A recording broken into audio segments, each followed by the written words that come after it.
Western UP में आप तो जानते हैं यहाँ के भाई लड़कियाँ कम हैं और अक्सर खरीद फरोख्त की बात चलती रहती है कि बिहार से ले आओ, यहाँ से ले आओ। लोगों को एतराज़ होता है कि नाम लेते हैं, लेकिन सच्चाई तो यही है कि इस तरह लाई जाती हैं। पर बहुत मौके ऐसे आए कि जिनमें हमने देखा कि लड़कियाँ बिकते बिकते बिकते 10-10, 12-12 बार बिकी शादी के नाम पे। एक को बेची, उसने करनी नहीं, पसंद नहीं आ रही, मतलब क्या हुआ, महीना 2 महीना 6 महीना रखी, दूसरे को बेच दी और पैसे मिल गए, तीसरे को बेच दी, इस तरह से। तो ये भी 13-14 साल की बच्ची है और कुछ लोग उसमें गिरफ्तार भी हुए हैं। देखिए आगे क्या होता है, प्रोसेस में चलेगा। आपने वेस्टर्न यूपी की बात की जी। हरियाणा में पहले ऐसा अक्सर और अभी भी शायद है, अभी भी क्योंकि वहाँ पर लड़कियों के अनुपात में लड़के कम हैं जी, तो वहाँ पर इस तरह के इंसिडेंट होते हैं ना। जी बिल्कुल। नहीं, यूपी में, वेस्टर्न यूपी में बहुत हैं इस तरह की। हमने बहुत लड़कियाँ निकाली हैं कि जो इतने ख़तरनाक जगहों पे से निकाली हैं कि जहाँ घुस पाना आसान नहीं था, और वहाँ से उन बच्चियों को निकाला है। ऐसी भी कि जिनकी भाषा नहीं जानते हम, वो हमारी भाषा नहीं जानती।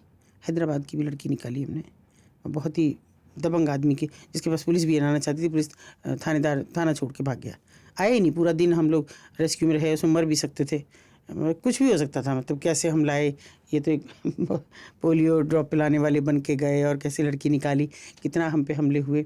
और थाने में कोई नहीं, रात को 9 बज गए, फिर लड़की को भेजना, एक महिला पुलिस 2 थाने में जानी है, मुश्किल। वो मतलब भेजा उन्होंने एक पुलिस वाली को तब उसको, और वो जितना अपनी भाषा में बता पा रही थी कि भाई 2000 में ख़रीदा, 3000 में बेच दो, 4000 दे दो तुम, मतलब जितना वो समझ पा रही थी इतना उसने हमें बताया। लेकिन अल्टीमेटली सुरक्षित हुई फिर। तो मतलब एक लड़की निकलती है मान लीजिए कहीं तेलंगाना, नेपाल, बिहार से, तो आते आते एक साथ कई लोगों को बिक जाती है।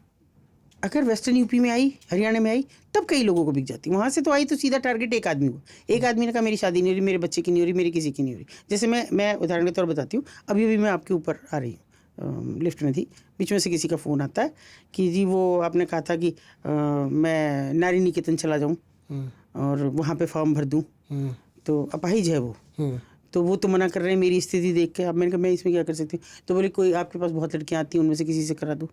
ये अजीब चीज़ें हैं कि आदमी ये नहीं सोचता कि जो लड़कियां हम रेस्क्यू करते हैं, पढ़े लिखे हो तुमको पता होना चाहिए कि वो सब सरकार के दायित्व में। फिर हमने निकाल दिया, उसके बाद ASTU की जिम्मेदारी है वो मुकदमा कायम कराएं, लड़की को सुरक्षित नारी निकेतन में भेजें। ये सब उनका बहुत बार बताया, आज भी बताया। फिर कहा तुम अपने यहाँ के नारी निकेतन में जाओ, अप्लाई करो, वहाँ से शादी कर लो। लेकिन एक्चुअल में मुझे ये लगता है कि ये शादी कभी भी सक्सेसफुल नहीं होती, क्योंकि वो लोग जाते हैं जिनकी हो ही नहीं रही और उनको एक औरत चाहिए, बीवी नहीं। वो कुछ दिन पसंद आई तो रखा, नहीं तो फिर छोड़ दो, फिर वो सड़क पे आ जाए। तो ये बड़ा ख़राब एक्सेप्टेंस तो है नहीं सोसाइटी में। अगर हम किसी को ये कह के गए कि रेड लाइट एरिया छुड़ा है, इससे शादी कर लो, शादी तो छोड़िए नहीं, वो कोई अपने घर में काम करने पर रखने को तैयार नहीं है। बहुत लोगों से होती है हमारी, मैंने कहा तुम घर में रख लो, वो नहीं हटना चाहती, झाड़ू पोछा करवाओ, वो तो तैयार है, उसको तो एक सिर छुपाने को छत चाहिए। तो लेकिन शर्त हमारी होती है कि भाई फिर तुम्हारी बीवी, तुम्हारी बहन, तुम्हारी और कोई चाची ताई ये नहीं देखेगी। तो किसको देख रही थी? तुम्हारे बेटे को देख रही, तुम्हारे उसको देख रही। ये जो उसके माथे पे कलंक लगा, इसका दोहराना नहीं होगा, ऐसा कोई है नहीं। अच्छा, मतलब जो आपके साथ था, जो हैंडीकैप था, वो बोला जो रेस्क्यू करके नारी निकेतन में लड़की है उससे शादी करा दो, उससे शादी करा दो, जाओ वहाँ से लाई, वो तो करेगी, वो तो टिक जाएगी। मतलब उसको शेल्टर चाहिए तो वो टिक जाएगी आपके यहाँ। तो मानसिकता है ये। मैंने आपके पॉडकास्ट देखा, वहाँ से नंबर और लगातार मुझे फ़ोन कर रहा है। ये मानसिकता की बात है लोगों की।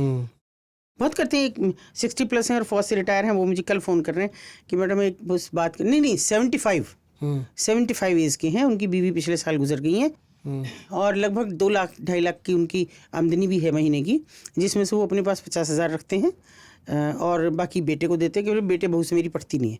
मैंने कहा जिनको आप 1.5 लाख रुपए दे रहे हैं उनकी क्यों नहीं पढ़ती? बोले नहीं, अब तो खाना देना उन्होंने शुरू कर दिया, पहले खाना बंद कर दिया था। मैंने कहा 50,000 रुपये महीना अपने पास रखते हैं, एक खाना बनाने वाला रख लो, वो खाना बनाएगा, झाड़ू पोछा करेगा, आप नीचे के पोर्शन में रहते हो, सब कुछ आपके पास संपन्न है। बोली मैं ये चाह रहा था कि जो लड़कियाँ आप छुड़ाती हैं, एक लड़की मुझे दिलवा दो। कैसी मानसिकता, सोच के देखिए। उन्हीं की वजह से ये कोठे आबाद हैं। सच्चाई तो ये है, ऐसी मानसिकता की वजह से, जो ये मर्द की इस तरह की फितरत वाली मानसिकता है ना, इसकी वजह से।